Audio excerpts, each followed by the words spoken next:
Patología tiroidea. A continuación vamos a explicar la patología tiroidea.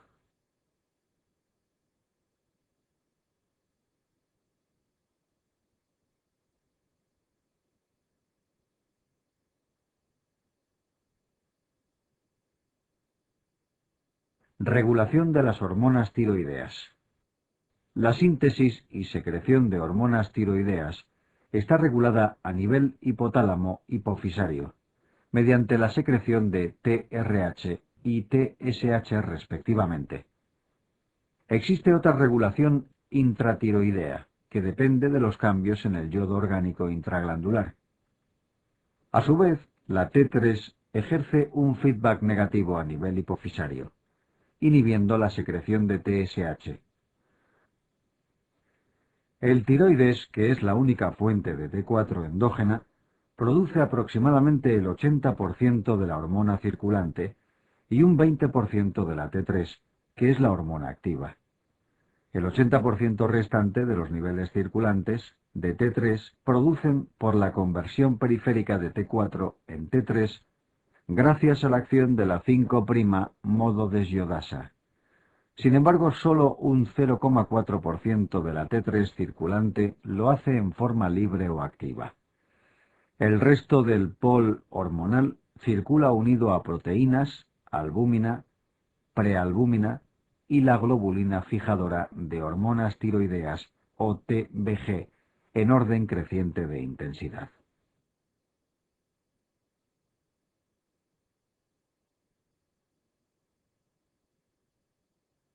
La metabolización de las hormonas tiroideas se realiza fundamentalmente por desyodación de los átomos de yoduro y en segundo lugar por conjugación hepática y su excreción con la bilis.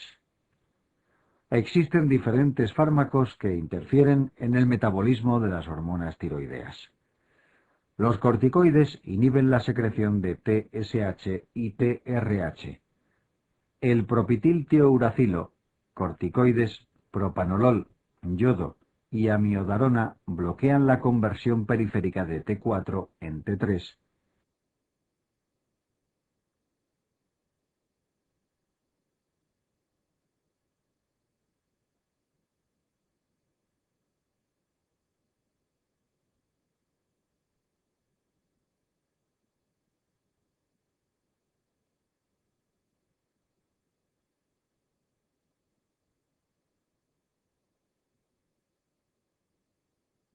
Los efectos del yodo sobre el tiroides son múltiples. En relación con la síntesis de hormonas tiroideas existen dos acciones diferenciadas. Uno, la administración de yodo en sujetos predispuestos generalmente con autoinmunidad positiva. Inhibe la organificación y la liberación de hormonas tiroideas de forma transitoria, efecto conocido como Wolff-Chaikoff. 2. Sin embargo, en sujetos con enfermedad nodular o bocio de larga evolución, la administración de yodo incrementa la síntesis de hormonas tiroideas, produciendo un hipertiroidismo con gammagrafía hipocaptante, que se conoce como efecto de Job-Basedow.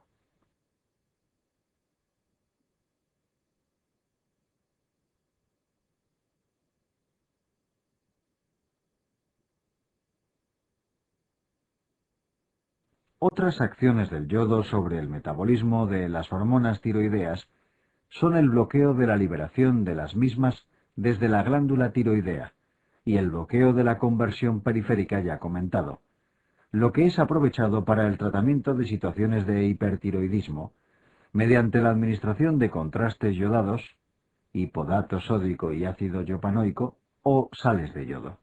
Finalmente, otra de las acciones del yodo sobre el tiroides, con implicaciones terapéuticas, es su capacidad para inducir fibrosis y disminuir la vascularización glandular, lo que es aprovechado en la cirugía de tiroides mediante la administración de sales de yodo previamente a la realización de la misma, con el objeto de disminuir las complicaciones del acto quirúrgico, fundamentalmente las hemorrágicas.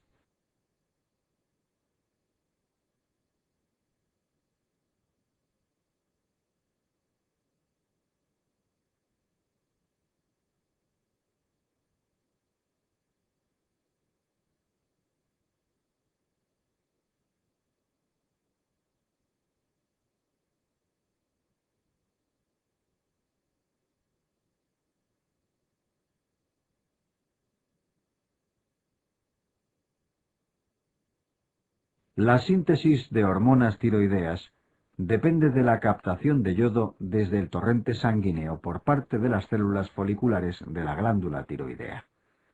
Este transporte es un transporte de membrana activo realizado mediante un transportador de membrana conocido como NIS. Una vez en el interior celular, el yodo sufre un proceso de organificación dependiente de la peroxidas tiroidea y se une a la tiroglobulina en la interfase célula-coloide, yodándose los residuos tirosilo de esta proteína y dando lugar a la monoyodotirosina y diyodotirosina. La propia peroxidasa tiroidea cataliza el acoplamiento de los residuos yodados de tirosina para formar la T4 y T3.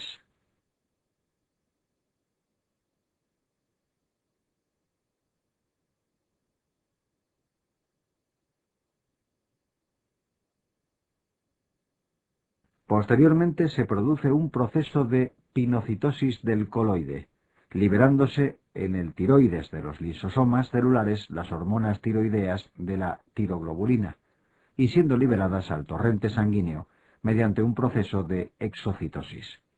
El yodo que no ha participado en la formación de las hormonas tiroideas es liberado de los residuos de tirosina mediante la acción de la enzima desalogenasa, reintroduciéndose de nuevo en el ciclo de formación de hormonas tiroideas.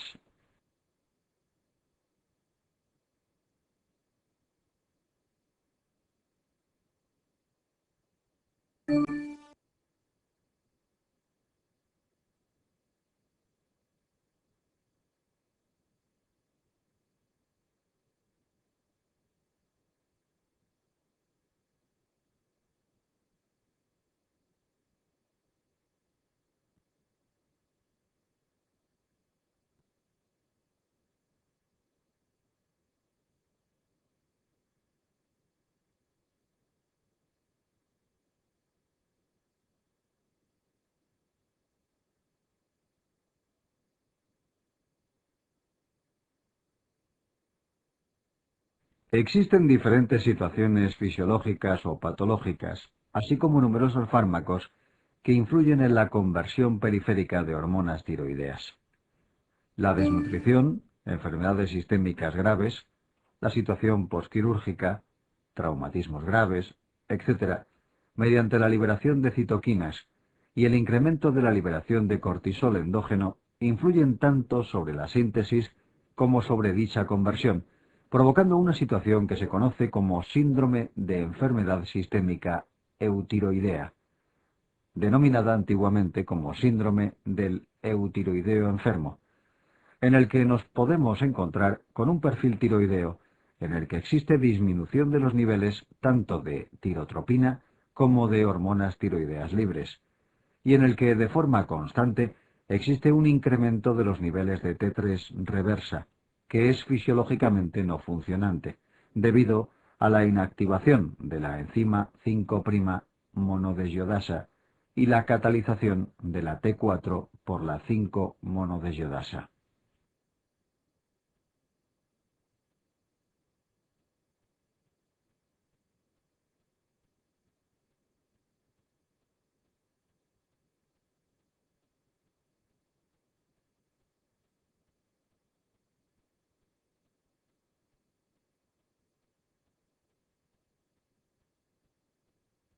En la actualidad no existe indicación para el tratamiento del síndrome de enfermedad sistémica eutiroidea con hormonas tiroideas. La disminución de la conversión periférica por los fármacos señalados en la diapositiva, aunque en ocasiones provoca situaciones patológicas, como es en el caso de la amiodarona, generalmente se aprovecha con fines terapéuticos.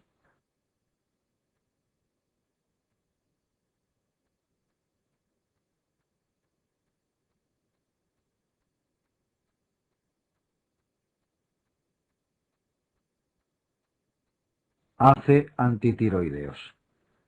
La autoinmunidad tiroidea juega un papel importante en la patología glandular.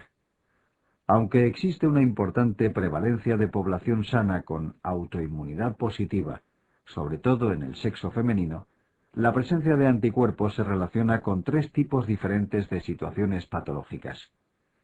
La presencia de anticuerpos antiperoxidasa, que constituyen aproximadamente el 80% de los anticuerpos antimicrosomales, y en menos medida antitiroglobulina, se relacionan con la etiopatogenia de las tiroiditis linfocitarias transitoria y crónica, respectivamente.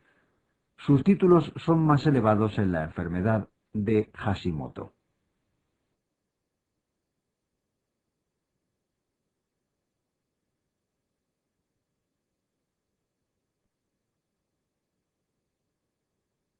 Los anticuerpos antitiroglobulina tienen una gran importancia a la hora de determinar los niveles de tiroglobulina en el seguimiento del cáncer diferenciado de tiroides, ya que interfieren con sus niveles de forma diferente en función del método de laboratorio empleado para su determinación.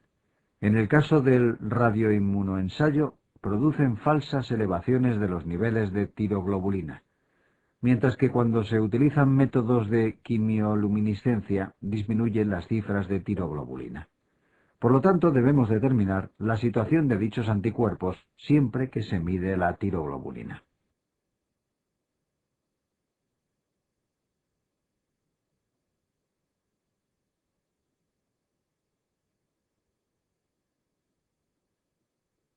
La otra enfermedad de etiopatogenia autoinmune que puede acontecer en la glándula tiroidea es la enfermedad de Graves-Basedow. En este caso podemos encontrarnos con anticuerpos antiperoxidasa y antiglobulina positivos. No. En este caso podemos encontrarnos con anticuerpos antiperoxidasa y antitiroglobulina positivos. Pero los anticuerpos que definen la enfermedad son las inmunoglobulinas estimulantes del tiroides o anticuerpos estimulantes del receptor de TSH. Su determinación es de utilidad a la hora de suspender el tratamiento con fármacos antitiroideos, puesto que su negatividad indica una remisión prolongada de la enfermedad, y en el caso de enfermedad de Graves en mujeres embarazadas, puesto que estos anticuerpos atraviesan la placenta y pueden provocar un hipertiroidismo transitorio neonatal.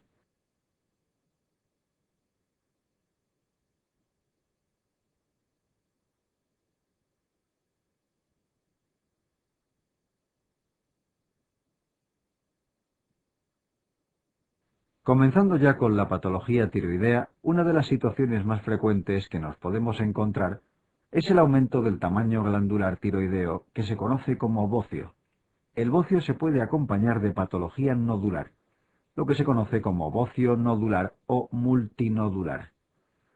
También puede cursar con hipofunción, hiperfunción o normofunción tiroidea, conociéndose esta última situación como bocio simple. Entre las diferentes causas de aumento del tamaño glandular tiroideo se encuentran el déficit de yodo, que es la etiología más frecuente a nivel mundial, la ingesta de alimentos o fármacos bociógenos, las enfermedades inflamatorias e infiltrativas, entre las que se encuentran las tiroiditis, las alteraciones congénitas que suelen cursar con hipotiroidismo y finalmente la presencia de neoplasias benignas, adenomas, quistes tiroideos o malignas de tiroides.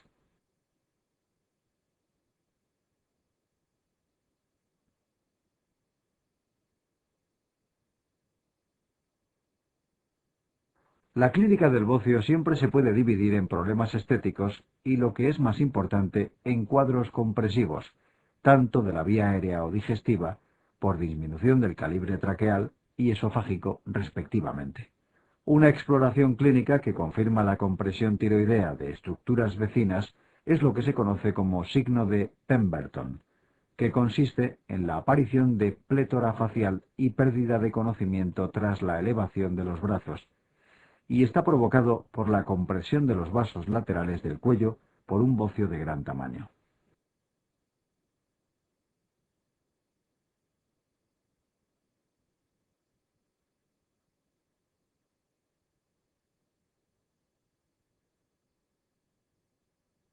Bocio simple.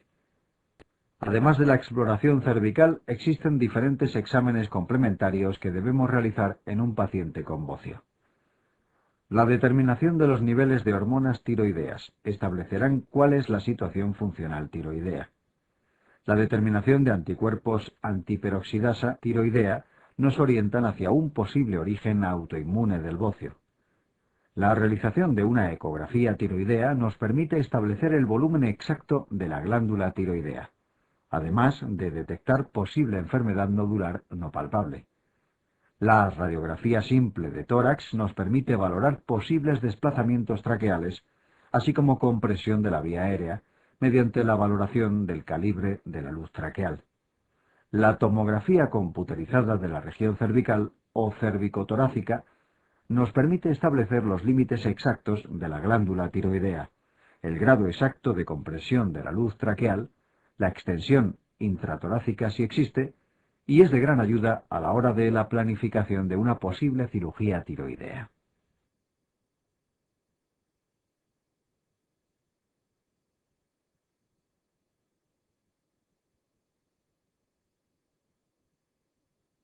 En cuanto al tratamiento del bocio, solamente existen dos indicaciones claras de intervención, que son los problemas estéticos y la existencia de un cuadro compresivo. En relación con las medidas no quirúrgicas, podemos administrar suplementos de yodo en el caso de bocios relacionados con déficit del mismo. Otra opción es la administración de levotiroxina en dosis supresoras, aunque con esta modalidad terapéutica solo vamos a obtener una respuesta satisfactoria en un tercio de los pacientes. Requiere una administración crónica y nos sitúa al paciente en un estado de hipertiroidismo subclínico que puede ser perjudicial para su salud.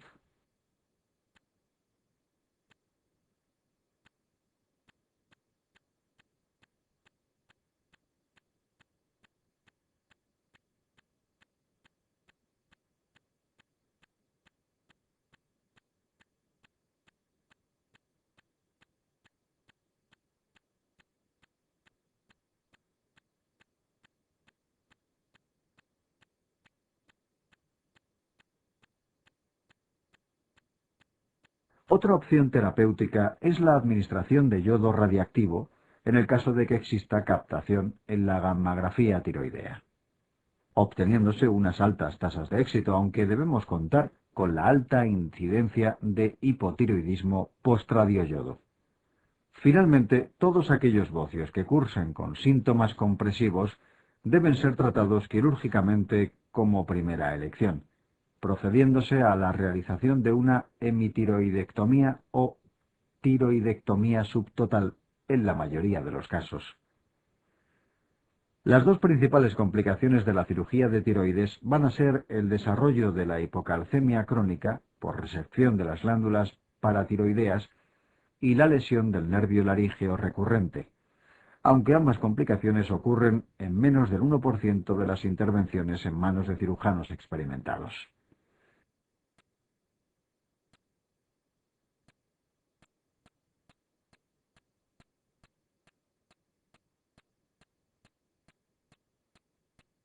Causas de hipotiroidismo. A continuación vamos a comenzar el estudio de la hipofunción tiroidea. Definimos como hipofunción tiroidea un descenso de los niveles de hormonas circulantes libres, fundamentalmente de la T3, que es la que va a ser la responsable de la clínica típica de los pacientes hipotiroideos. Cuando el déficit de hormonas tiroideas se manifiesta desde el nacimiento, se denomina cretinismo, y si no es tratado va a ser responsable de numerosas alteraciones en el desarrollo psicomotor y neurológico de los niños que lo padecen. Afortunadamente, en la actualidad, la administración temprana de levotiroxina, tras la realización de pruebas de despistaje neonatales, mediante la determinación de los niveles de tiropropina en sangre del talón del recién nacido, ha minimizado este problema.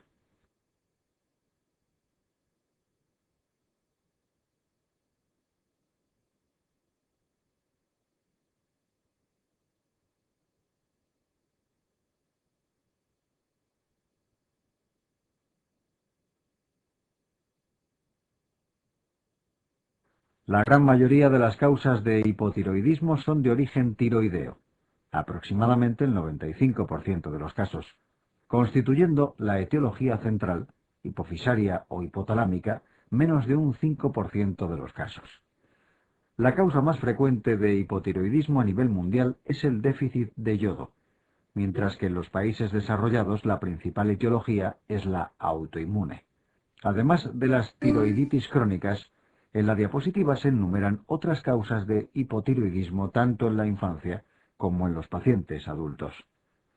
Cabe destacar que en el caso de que el paciente presente autoinmunidad positiva, podemos encontrar asociadas otras enfermedades de origen autoinmune: artritis reumatoide, miastenia gravis, lupus eritematoso, o que incluso el paciente presente lo que se conoce como un síndrome poliglandular autoinmune que curse con afectación de otras secreciones hormonales: insuficiencia suprarrenal, hipogonadismo autoinmune, hipoparatiroidismo autoinmune, diabetes mellitus tipo 1.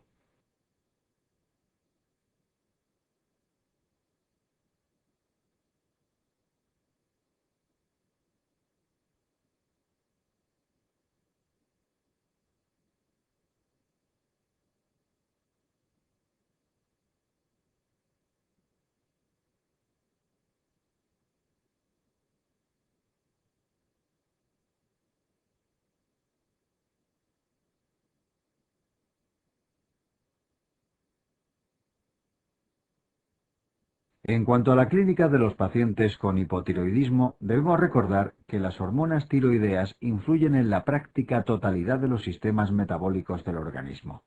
Debemos diferenciar el cuadro clínico que acontece en el hipotiroidismo neonatal de los signos y síntomas que aparecen en los pacientes adultos. El hipotiroidismo congénito se manifiesta con ictericia persistente, llanto ronco, estreñimiento, somnolencia y problemas de alimentación.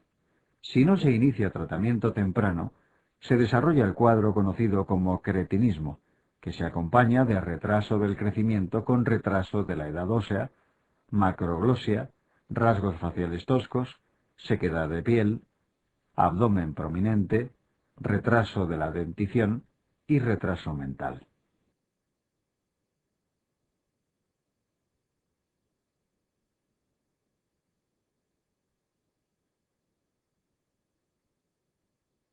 En el adulto los síntomas iniciales pueden pasar inadvertidos. A medida que progresa la enfermedad, los pacientes se van a manifestar con aumento de peso, hiporexia y estreñimiento.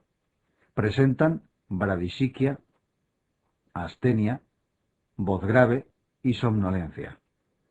Podemos encontrar macroglosia, piel seca y pálida, edema palpebral y en miembros inferiores. Son típicos la aparición de derrames pleurales y pericárdicos. El desarrollo de un derrame seroso en el oído medio puede conducir a la aparición de sordera de conducción. Es típica también la caída del vello corporal, la presencia de alteraciones menstruales y el desarrollo del síndrome del túnel del carpo y síndrome de apnea obstructiva del sueño.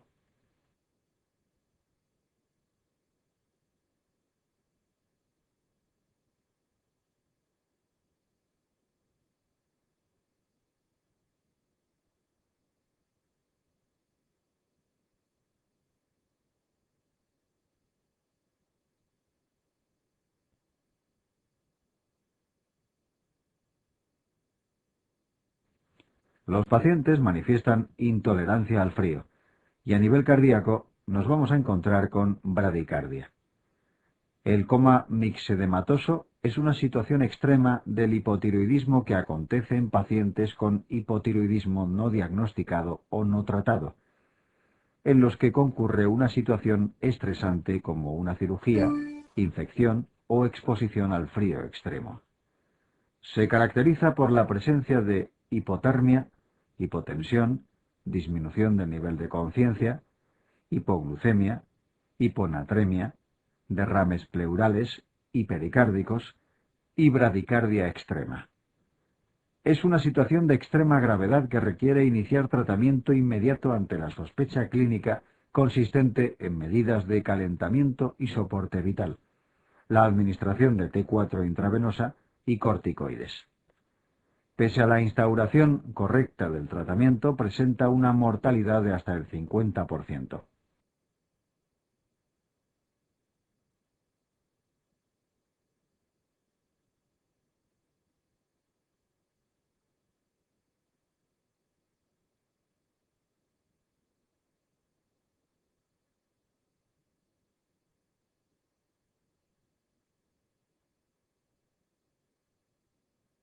Niveles hormonales.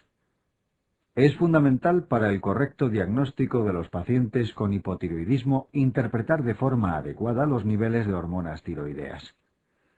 La lectura del perfil tiroideo debe hacerse valorando inicialmente las hormonas tiroideas libres, que son las que nos va a indicar el estado funcional del paciente: hipertiroidismo, hipotiroidismo o normofunción tiroidea. Seguidamente, una vez conocida la situación funcional, nos fijaremos en los niveles de TSH que nos informarán sobre el origen de la alteración, primaria o central. Como podemos ver en la diapositiva, en los casos de hipotiroidismo nos podemos encontrar con tres perfiles hormonales.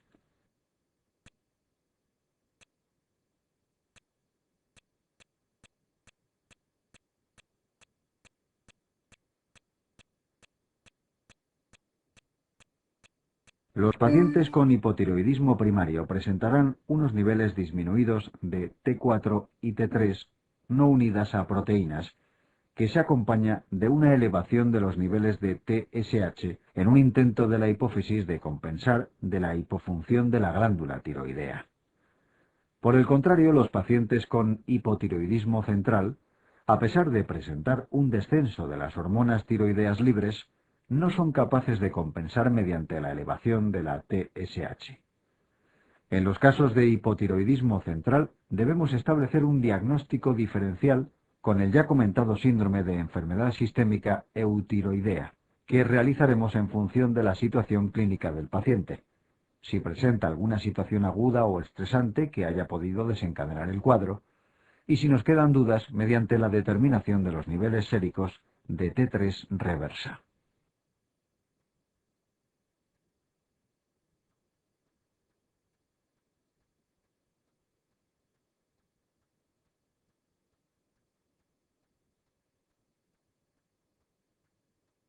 Finalmente, comentar la situación conocida como hipotiroidismo subclínico, que se define con la normalidad en los niveles de hormonas tiroideas libres, junto con la elevación de la tirotropina.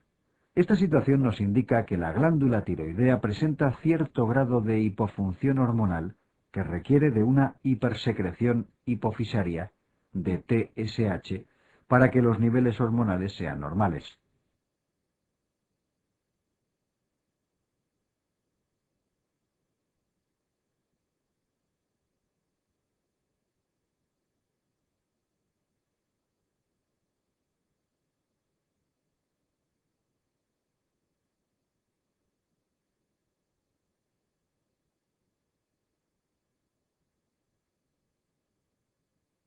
D de hipotiroidismo.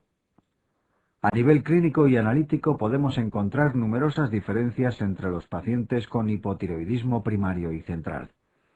En cuanto al perfil tiroideo, los pacientes con hipotiroidismo primario van a presentar un descenso de los niveles de hormonas tiroideas libres que se acompaña de una elevación de las cifras de tirotropina, que intenta estimular la síntesis hormonal tiroidea.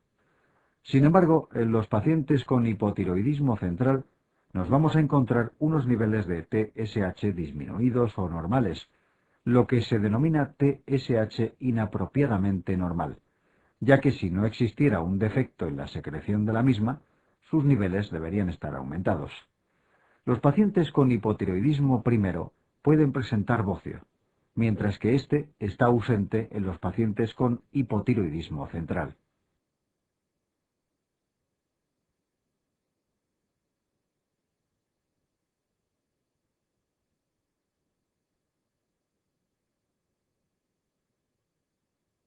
Las hormonas tiroideas intervienen en el metabolismo del colesterol y sus niveles se van a encontrar aumentados en los pacientes con hipotiroidismo. Sin embargo, los pacientes con un origen central no suelen desarrollar esta alteración debido a que el tiempo de evolución de la enfermedad suele ser bastante inferior a los casos de origen primario. Los pacientes con hipotiroidismo central presentan en la mayoría de las ocasiones otros déficits hormonales hipofisarios y por lo tanto se acompañarán de clínica relacionada con las otras hipofunciones asociadas. Finalmente, el seguimiento del tratamiento sustitutivo lo debemos realizar en los pacientes con hipotiroidismo primario mediante la determinación de los niveles plasmáticos de TSH, y en los pacientes con hipotiroidismo central, mediante las cifras de T4 libre circulante.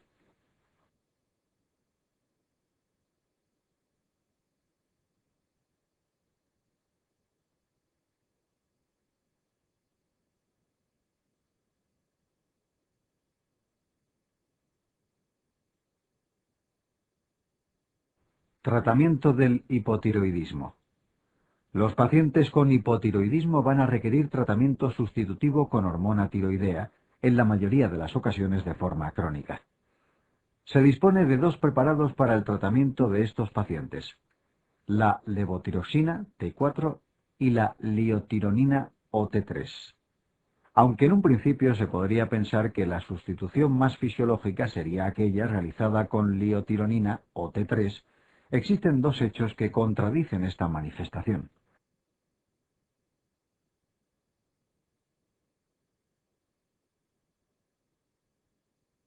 En primer lugar, en ningún ensayo clínico de pacientes tratados con levotiroxina frente a la liotironina o combinaciones de ambas, se ha demostrado ninguna ventaja clínica ni metabólica del tratamiento con T3.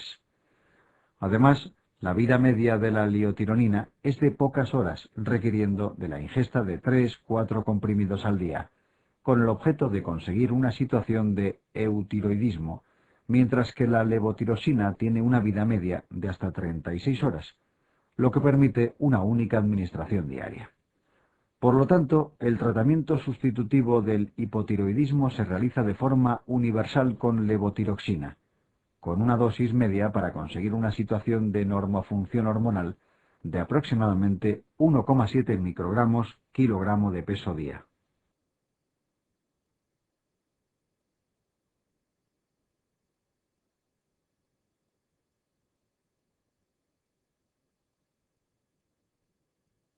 En cuanto al hipotiroidismo subclínico, debemos tratar a todos los pacientes con niveles de TSH superior a 10, mientras que aquellos pacientes con niveles de TSH intermedios se deben tratar de forma obligatoria en el caso de las mujeres embarazadas y en la infancia. Y es recomendable, pero no obligatorio, tratar a aquellos pacientes que presenten anticuerpos antitiroideos positivos, bocio, dislipemia, obesidad o alteraciones menstruales. Finalmente, no debemos tratar a pacientes con TSH entre 5 y 10 de edad avanzada o cardiópatas, puesto que la administración de levotiroxina en estos casos se puede acompañar de mayores perjuicios que beneficios.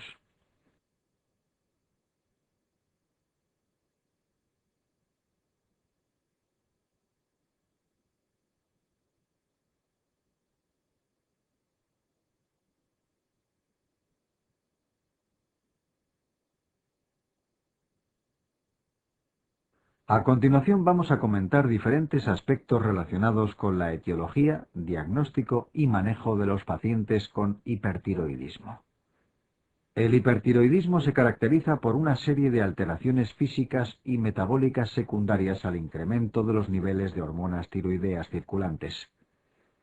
Es un trastorno muy frecuente con una prevalencia aproximada del 1% entre la población general. Como el resto de las enfermedades tiroideas, es más prevalente entre la población femenina.